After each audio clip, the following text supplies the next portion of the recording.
Hello and welcome to Precon Decon, the video series where I deconstruct the pre-constructed decks of Magic the Gathering's history. In this video we're still looking at the new Phyrexia decks and we're moving on to look at Feast of Flesh, which is a black and red deck. Let's dive in and start looking at the cards here.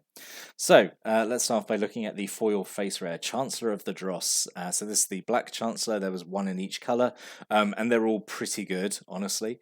So it's 4 and triple black for a 6/6, has flying and lifelink, but like all the Chancellors has this really cool, fun, unique ability where you can reveal it from your opening hand at the very start of the game, and if you do, at the beginning of the first upkeep, each opponent loses 3 life, and you gain life equal to the life lost this way. So yeah, this is really fun. I really love the idea of just first turn, you've just shuffled up, you've just drawn, you've just decided who's going to go first, and then you go, by the way, you're starting on 3 less life, which is, I think, just. I had a I think there was someone in our play group who like wanted to just have like a full playset of these, and just they wanted the dream of like the start of game revealing all 4 and being like, you all lose 12 life, and I'm gonna gain a ton of life, but then I suppose be like, yes, but now you have 4 Chance of the Dross in your hand, therefore you've got 4 7-mana cards in your hand. What are the other 3? I don't think you're going to live long enough to to cast them. But anyway, I think it's like a pretty fun card. 7 mana for a 6/6 flying lifelink. I say, even if you don't get that reveal ability at the very start of the game, I think this then serves perfectly fine. Even if you draw it late game, it's just a big flying threat. So yeah, I think this is a perfectly fine rare to have.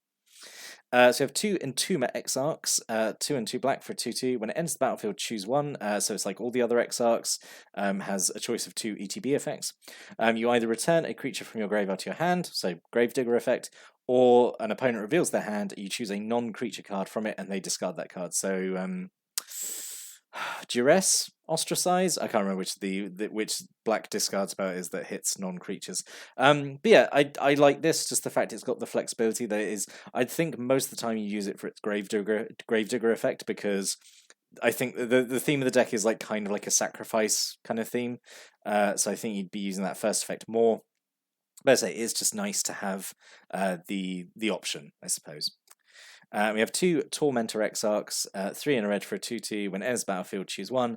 Target creature gets +2/+0 to turn, or target creature gets -0/-2 to turn. So really weird seeing a minus X toughness effect on a red card, but this was new Phyrexia, where the color pie was just like on holiday, basically. So yeah, this is a lot more straightforward than Entomber Exarch. I think it's either going to kill an X2 or like buff up one of your creatures and swing. So yeah, I think Tormentor Exarch is all right. I think Entomber is a bit better though, just because I think it's got more utility. We have 2 Blister Grubs, 2 in a black for a 2/2 with Swampwalk. When it dies, each opponent loses 2 life. Yeah, just really straightforward for 3 mana. I quite like it. Obviously it's got evasion, and this is something you don't mind, obviously, like chump blocking with, because like people don't want to attack into it and lose life. People are really, at least in my playgroup, we're always like very wary of cards like this, like anything that force like bad choices like this. So we have 2 Caustic Hounds as well, so 5 and a black for a 4/4, so really expensive. And when it dies, each player loses 4 life, and I have no idea why this couldn't have just been a bigger Blister Grub, because I don't know. I think Blister Grub is, out of the 2, is better, honestly. Caustic Hound is essentially double Blister Grub, isn't it? Because it's double the cost, double the power toughness. Doesn't have Swampwalk, but it affects everyone, doesn't just affect opponents. So yeah, I'm not sold on Caustic Hound. I'm not a big fan of it. And then 2 Furnace Scamps, 1 red for a 1/1. Whenever it deals combat damage to a player, you may sacrifice it. If you do, Furnace Scamp deals 3 damage to that player. So this is all right. Like I really like the idea of like turn 1 play this, turn 2 swing with it, do 1, sack it, do another 3. So like put quite a lot of pressure early on. I think so. Yeah, I quite like Furnace Scamp. I actually would have liked there to be, and maybe a full playset in here, because I think they're pretty fun. 2 Phyrexian Rager, love Phyrexian Rager. 2 in a black, 2/2. When it enters the battlefield, you draw a card and lose 1 life. Such an iconic black common creature, I think. And it does a lot. It's just drawing card and being a 2/2. Yeah, I think it's perfectly fine in this deck. There's not much to say about it really, other than just like I really like Phyrexian Rager. I think it's a pretty fun card. Two Blister Stick Shaman. Two in a red for a 2/1. When it enters the battlefield, it does 1 damage to target creature or player. This is. I'm never impressed by this card. It's essentially just slightly grown up Spark Mage Apprentice. It's just extra point of power. Like 1 damage is, I mean, yeah, it can kill like an annoying X1, like which in this set would be, I guess, like splicers, or I don't know, can't think of anything else off the top of my head.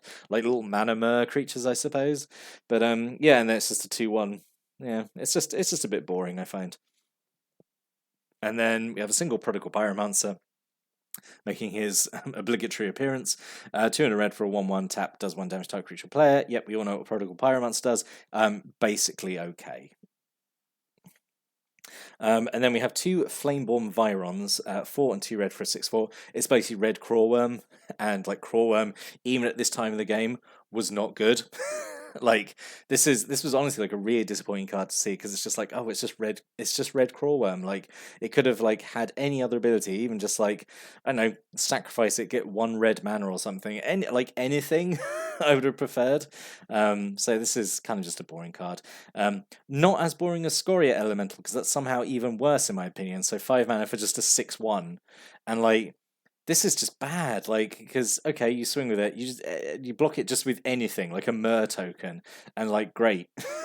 It's just what I just don't understand the point of getting like having these super high power creatures with like only just 1 toughness, like. Because I look at them and just like, that's just useless. Like really, I find these are better as blockers than attackers, because then they can obviously block something really big and sort of trade with it. Whereas attacking with it feels like much more of a risk. Yeah, it's really disappointing choices in these cards, I think. And then we have 2 Artillerize, so 3 in a red. Instant speed, additional cost to cast it, sacrifice an artifact or creature, and does 5 damage to target creature or player. So 5 damage at instant speed for 4 mana is okay. The extra sacrifice is alright. I mean, you've got some cards in here which don't mind being sacrificed. Blister Grub mostly is the one I can think of. This is okay, I think. This is okay. And it's no Shrapnel Blast though. A single fling, which I feel like just does artillerize but better. Because it's like half the cost, and it does damage equal to the sacrifice creature's power toughness. So this is a use for Scoria Elemental or the Flameborne Viron, I suppose. But yeah, it seems weird, because this, I mean, to me, this is better than artillerize, just because it's cheaper. And it's still at instant speed. I suppose, you could say, oh, it's dependent on the creature's power. Like, Artillerize is always going to do at least 5, whereas Fling needs to, I don't know. And a single Whip Flare. This makes no sense why this is in this deck. So, Whip Flare, 1 and a red, does 2 damage to each non-artifact creature. All your creatures are non-artifact creatures, basically. So this has, like, just really big, and you don't have a lot of, they're not tough creatures either. They're mostly small. I think the biggest creature you got is the Viron, the Chancellor, and the Caustic Hound. So this kills everything else. And like, I know a big thing of like these sweep spells is like, oh, it's like Pyroclasm. Like, okay, well, it kills everything. But like, this is actively bad for this deck, this card. I suppose I don't know. I don't understand why it's in here. There definitely could have been a better choice than this. And then we have 2 Shrine of Burning Rage. This, I feel, is kind of like a backup win condition. And it's a pretty good card. I've used it before. So 2 mana, artifact at the beginning of your upkeep, or whenever you cast a red spell, put a charge counter on Shrine of Burning Rage. 3 tap, sacrifice Shrine of Burning Rage. It does damage equal to the number of charge counters on it to target creature or player. This is really good, because it's super cheap to cast, only 2 mana. So ideally you play this like turn 2, play a bunch of red spells, or like even if you don't, it just builds up anyway. You just let this build up until it hits, a good sort of like 7 or 8 counters, and you've just got that damage like sitting there, just ready to wipe out like a big creature, or more likely like your opponent. This is like a really good card. I actually would have, I really would have liked 3 of these in the deck, and just have all these shrines just like slowly ticking up, and this kind of like doom counter, I suppose. I really like this card. So the other rare is Tower of Calamities from Scars and Mirrodin. So 4 mana artifact, 8 and tap does 12 damage to target creature, which is huge. Just absolutely like nuke a creature with the Tower of Calamities. But again, like 8 mana, like and like this is I don't feel this is a deck that's meant to play the long game. I feel like this is meant to kind of win as quickly as possible. So building up to 8 mana is maybe not ideal. I don't think. I'm not sure this is the best rare for this deck because it's so slow, and that does it just doesn't. I don't know. I just don't feel like it gels with the rest of the deck, honestly. 2 gets verdict, 2 black mana, target player sacrifices a creature and loses 1 life. So and at instant speed, this is actually really good because edict effects are usually sorcery speed. So for this to be at instant speed and gives a life loss, this is actually pretty good. This is one of the better cards in the deck, I think. A single Ichor Explosion, so 5 and 2 black. Again, like a really expensive card. As an additional cost to cast Ichor Explosion, sacrifice a creature. All creatures gets -X/-X in an turn, where X is the sacrificed creature's power.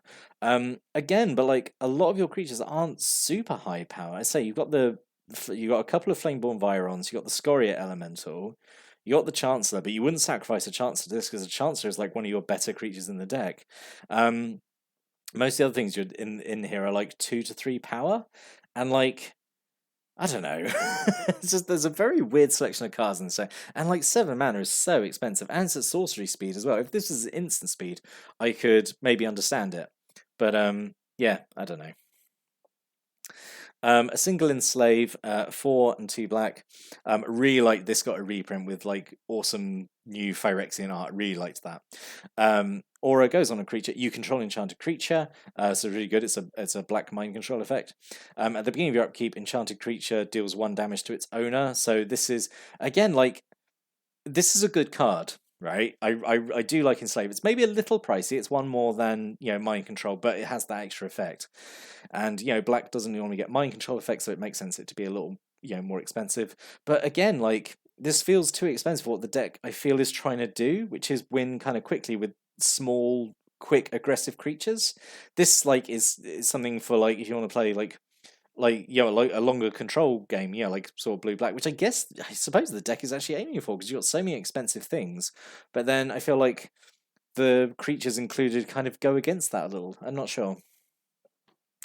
A single Go for the Throat, which is it's actually crazy. Go for the Throat is not thrown up has not shown up in any of these decks yet. I guess it's because it was introduced in Mirrodin Besieged, and the decks in Mirrodin Besieged that were like Mirren aligned did not include black. So I guess we wouldn't have seen it because in Mirrodin Besieged those decks only included their faction aligned cards. Which is maybe a bit limiting in terms of deck building, but I suppose it was thematic. But yeah, so it's crazy that Ghost for the Throat is only showing up now. This was like this is still, I say, a super good kill spell. So 1 in a black instant, destroy a non-artifact creature, which is, really good. Obviously, at the time, there were a lot of artifact creatures going around because it was Mirrodin. But yeah, this is super, super good, I think. And then 2 parasitic implants, 3 in a black. Enchant creature. At the beginning of your upkeep, enchanted creature's controller sacrifices and you make a 1/1 Mer token. So again, like it's okay, it's a creature kill spell, but like you've got to like wait a turn for it, I suppose. Because you cast this on your turn, 4 mana. They still get a turn with their creatures. So they know it's gonna die. So they could, I don't know, work around that basically, and then comes around to your turn, and then it gets sacrificed, and you make the token. So you've got to like wait a whole turn for it to get your little chest burster Mer, I suppose. It just feels very slow and dirty. I think I would have just preferred more Go for the Throats, honestly, but it's common and Go for the Throat is uncommon. But yeah, again, just a sort of feels like a weird choice. A single Despise, so 1 black mana sorcery. Target opponent reveals his or her hand. You choose a creature or planeswalker from it. They discard that card. This is worth mentioning actually because I think in New Phyrexia, so there was this card and Norn's Annex, and I think those are the first 2 cards that actually you like actually say planeswalker on them, apart from obviously actual planeswalker cards. Like it's a spell that references planeswalkers. So I think that's actually a first there. If there's an earlier one, then someone can point me out to it. But as far as I know, Despise and Norn's Annex in New Phyrexia, first cards that actually call out specifically planeswalker type.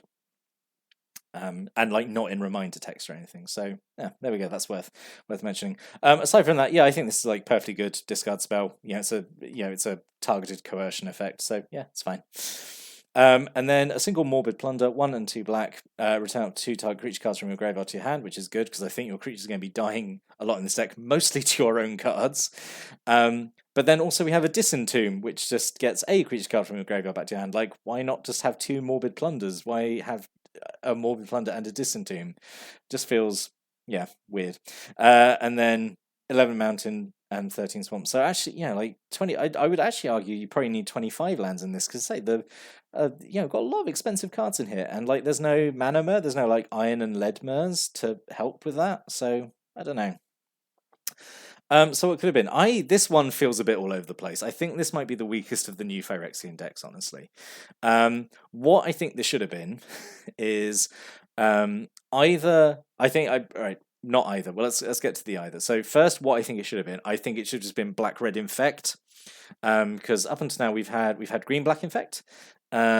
We had green white infect in Mirrodin Besiege, and the thing is now, like with it being new Phyrexia in every color, which meant that red had some infect creatures, and black obviously still has a bunch of infect creatures. I think this should have just been an infect deck, and I think it should have been black red.